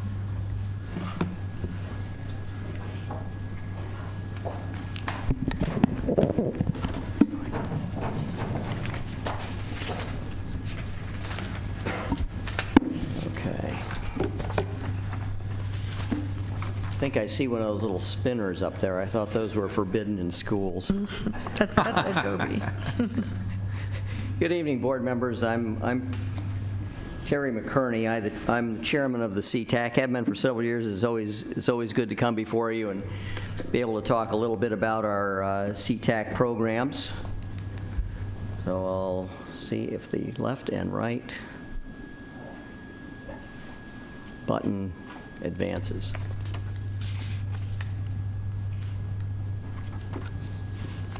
Maybe this button will advance. No. Okay. Who's driving right now?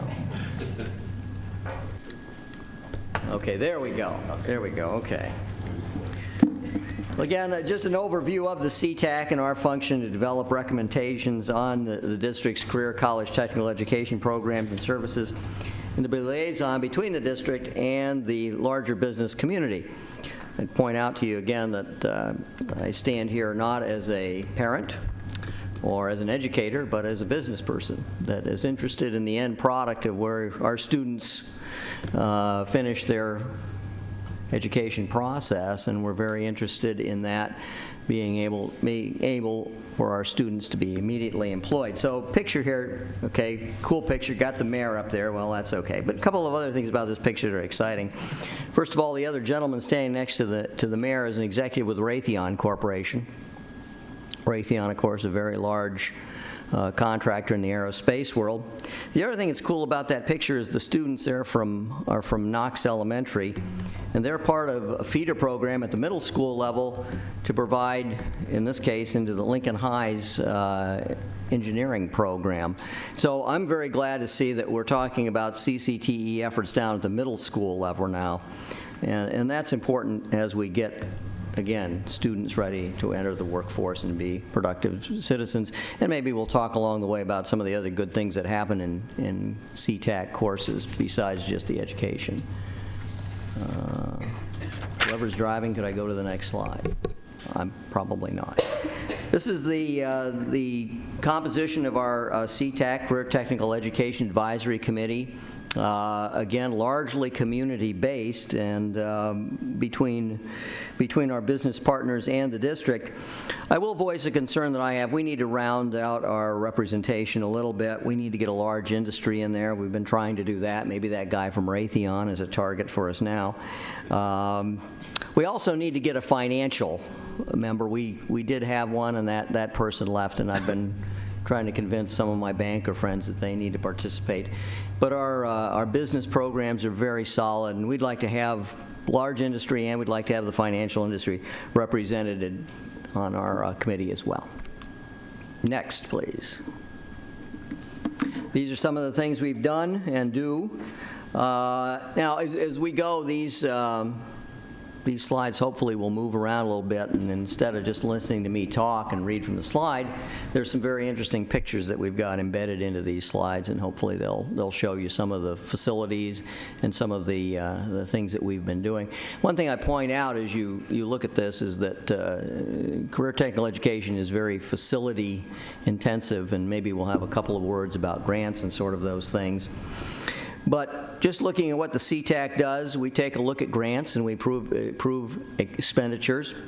That includes, by the way, some of the middle school maker spaces that we've been talking about, and now one that's going to be completed this summer. We also take a look at the CTE facility plan and vote on that, look at it, and ensure that it's updated. And we go to the next slide, please.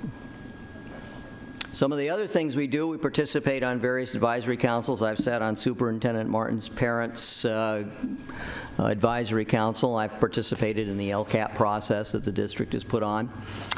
We also have various industry events. You see right there now, IBEW, Stephen Stepp, member of the CCTE. Or CTAC, that is working with some students installing solar panels. Overall, one of the important things we try to do is increase the opportunity for work-based learning with our students, and I'm going to talk a little bit about some of those specific efforts in a minute after we look at some more pictures. Tremendous amount of support from the community, And again, while not everybody sits on the CTAC, we do have a good deal of involvement of business with individual programs, the entrepreneur competition, for example, that we do annually. Real good involvement from our local community, business community. Could I have the next slide, please? These are the sectors, some things that didn't come out in the color of these, but these are the 12 of the California-wide 15 industry sectors that are represented within the district. The ones that are in italics are the ones that are identified by the San Diego Workforce Partnership as those with the most applicability and relevance to the San Diego area. So we go to the next slide, please. This eye chart is where we are of enrollment by industry sector. So it does look like that big share there is for the arts, media, entertainment. But if you take a look, and we will in a minute, at how we aggregate some of the industries that are most important to us, you find that we do have a pretty good balance of where the jobs will be in San Diego in the future and what we're doing in the classroom and our CCTE programs. So by the way, our enrollment has remained fairly constant. About 80% of the high school students in San Diego Unified will take a CCTE course, by the way, and about half of them this year, half of our high school students are engaged in a CCTE course right now. So the total enrollment is about 13,000 students, and by the way, we've got about 4,000 students now also engaged at the middle school levels I've been talking about. If we could go to the next slide, please. So workforce partnership, if you take a look at our manufacturing, health science, medical technologies, and information communication technologies, they're about 50% of what the future of San Diego's jobs are going to be. We have about 46% of our CCET students in those sectors. So again, thinking back to the pie chart, we're doing a pretty good job of overall preparing kids for those jobs that will be the most meaningful in the future. I know sometimes that people look at CCET programs from the outside and say, oh, that's the culinary, or that's the studios in the schools that we're building.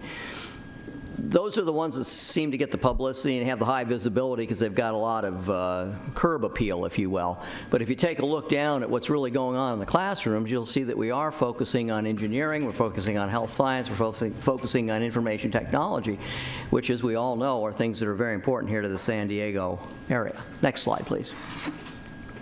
These are some of our partners, and again, just want to stress how broad participation we have with business members, other nonprofits actually that come in, even members of local districts, port districts, for example, that come in and help provide industry experience, or as we call it, work experience. So if we go to the next slide, please, we'll take a look at what that means for student work-based involvement. You can see the way that's spread. Now, this graph on one side makes a little bit of sense if you think about it. Guest speakers are pretty easy to get. Industry tours are fairly easy to get. You move over to the right side and you take a look at internships. Don't get quite as many. But if you add all those together, I said we had about 13,000 students in career technical education. We have about 8,800 that this year have been exposed to real work-based learning opportunities through one of these activities. Obviously, we'd like to get more students in those that are those internships and those more meaningful activities, but at least we're seeing a good penetration into the classroom of our industries. Does that mean I'm done? Okay. Next, please. I'd like to talk a little bit about the incentive grant. It's provided over $13 million of grant funds to maintain and enhance CTE programs. You've seen some of those pictures of the facilities at UC High's engineering facility, for example, which included CTAG funding. So this slide, by the way, has got the culinary facility that we're going to be building over at Hoover. We also use that CTIG to do minor repairs. So the CTIG is a fairly important element, as again I pointed out. CCTE courses are relatively high maintenance when it comes to facilities, so they're important to us. And through that, we get better avenues for work-based learning and so forth. So the CTIG has been a pretty important thing for us. And again, one of the roles of the CTAC is to specifically vote on all the facility improvements that are funded out of the grant. Next, please. Some recommendations for us. We are pleased with the progress of our new construction or modernization. However, we see them coming together, and the timelines for completing minor repairs and upgrades needs to be looked at. So we recommend assigning a CTE program manager for in-district mining, patch, and repair. This would improve our timeline for completing CTE projects. And by the way, now that we've done a great deal of building, and we're probably almost built out, these facilities are going to require maintenance. And building something and letting it sit doesn't work, particularly with the kind of use that our programs get. As Cheryl was talking about earlier, we have over 1,500 students who receive articulated credit for this current school year, and this number will grow. And the administrative process for awarding credit appears to have multiple steps. That's being very kind when Ella wrote those words. I'd say that it's an onerous process, so we need to continue to review this process and take a look at the protocols that are involved. I walked through the process for getting this articulation done, and the problem is that it needs to have more. I will say this, again, I come from a little bit different venue as a non-educator, but when we have to have individual agreements between teachers at different schools within the district and then outside at the community college, that's why we have such a kind of an apparent imbalance in some of these articulated things. If we could just have a standardization of the process, it would help getting those credit for the articulation. Again, these are the kids that have gone through a pathway and then get the credit if they move into the same pathway at a community college. We would like to see additional staff assigned to help with us with the validation of our courses as A to G. I've mentioned that several times when I come forward, and for a while it looked like it got better. Now maybe it's kind of stagnated at a 70-some%. But we think there's more of our classes that could be aligned to the A to G framework. And of course that opens them up to a wider range of students who are interested in college education. Probably will also help in that articulation problem I mentioned a minute ago. And finally, the Career Pathways Trust Grant ends this year. We benefited from that. And we would like to see that the board continue effort to partner with other education organizations in the area to help get follow-on funding for those grants. And a specific thing we'll need that the CCPT had, it had a pretty good data collection capability with it that helped us link students with potential internships and work-based projects. And we need to have a replacement for that as a tool for our CCTE efforts and getting students into those internships, that right-hand side of that chart, if you will. So that completes my my prepared remarks, and subject to your questions, of course. I do have a training aid, a teacher's aid here. I don't know, I know some of you, I didn't see all of you, but I hope all of you got a chance to take a tour around the showcase that we do every year, did this year.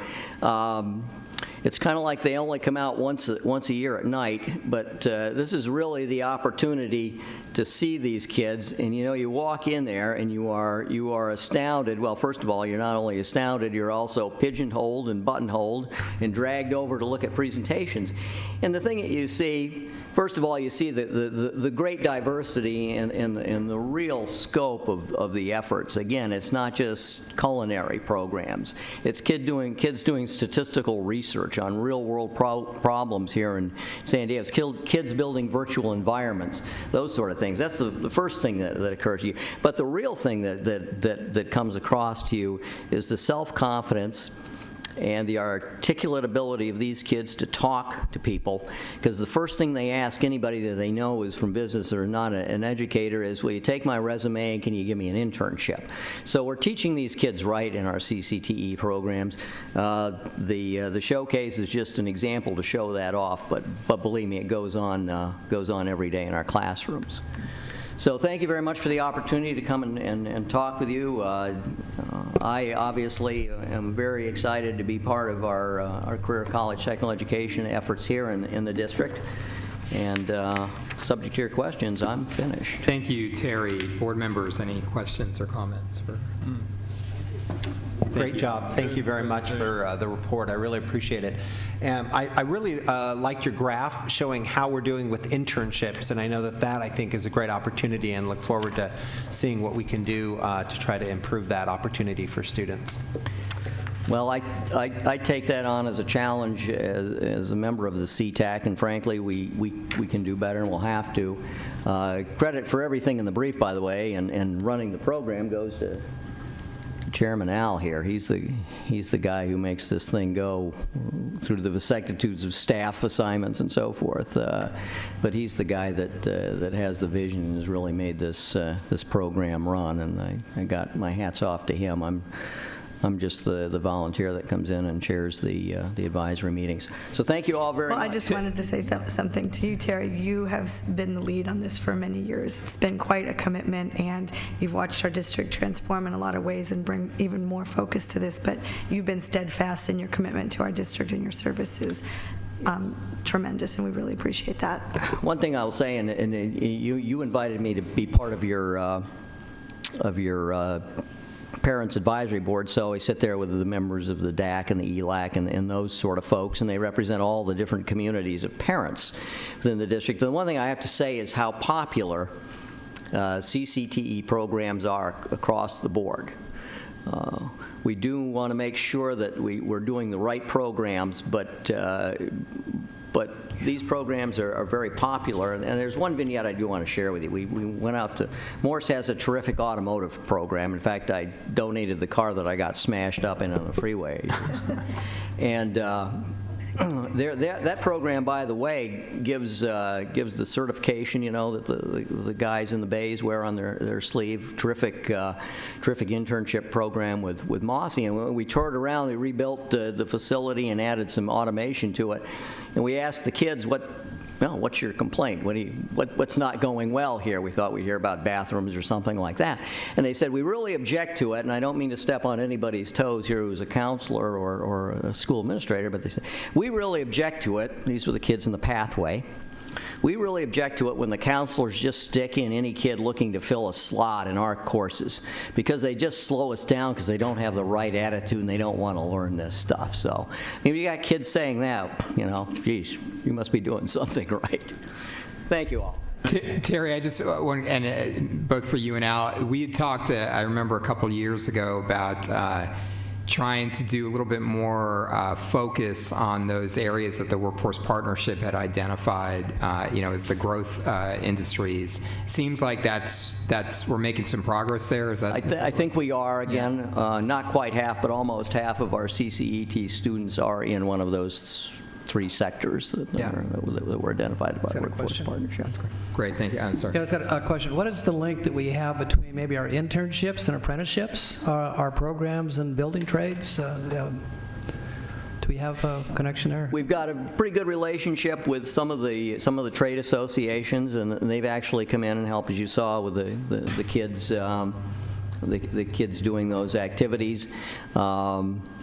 Probably can do better in terms of seeing that kids go right from, for example, from the building trade curriculum into an apprentice program in the shop, but that relationship that we have with the unions is productive in that sense, and is probably the path forward. And I can add let me add one thing. Thank you.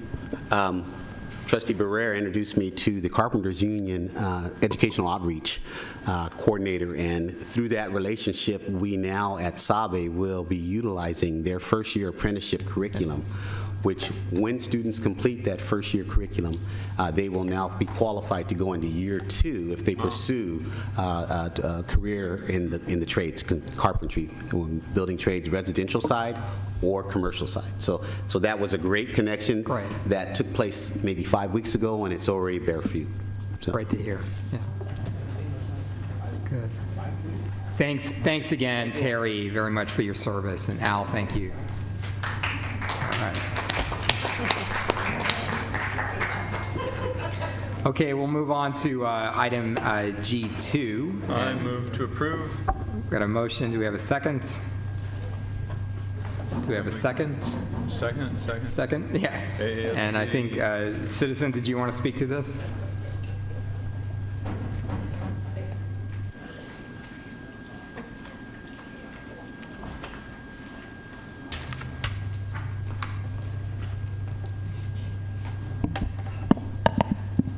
We're on G2. G2. Yeah. I'll speak to G2 and G4 at the same time. Sure, And thank you. what I want to say is when you're negotiating with unions, you have to treat them fairly.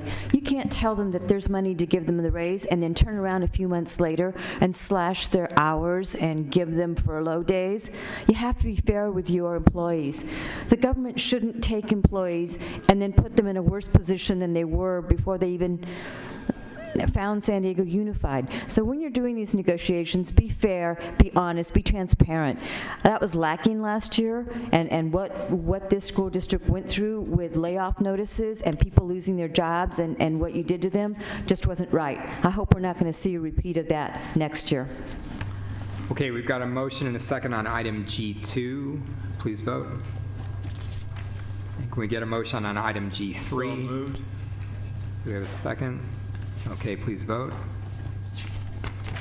And item Move G4. Item G4 also. Have a second? Thank you, Dr. Whiterspan. Please vote. Okay, and item H1, this is the adoption of our field use policy for Hoover High School. Move to approve. A motion. Do we have a second? And once again, Dr. Whiterspan. And Citizen, do you want to speak to this? Thank you. And Dawn Anderson as well. I'm very concerned about some of the agreements that you're making with people. And again, it goes back to transparency and fairness. You make agreements, and then what happens on the school sites isn't fair to the community that has supported and had these schools in the neighborhoods for years. When the government forces people to have to file lawsuits in order to have the school district treat them fairly, you're doing something wrong. This was, Hoover High School resulted in a lawsuit, and you lost. But then you went ahead and you did the same thing in Claremont, you did the same thing in Point Loma. You keep doing this to people. So you need to come up with fair agreements that do not impose on the people that live in the areas. People have lived near schools for years and years, and aside from a few football games and a few noisy nights, it's been a pretty good relationship. But you guys have changed that, because now you're taking our school sites and you're turning them into revenue-generating facilities, and that was never the intent of public schools. So be fair. This is the type of agreement that needs to be scrutinized carefully, and make sure that the schools uphold their end of it so that the people that live around the areas can live in peace and enjoy a good quality of life. Yeah.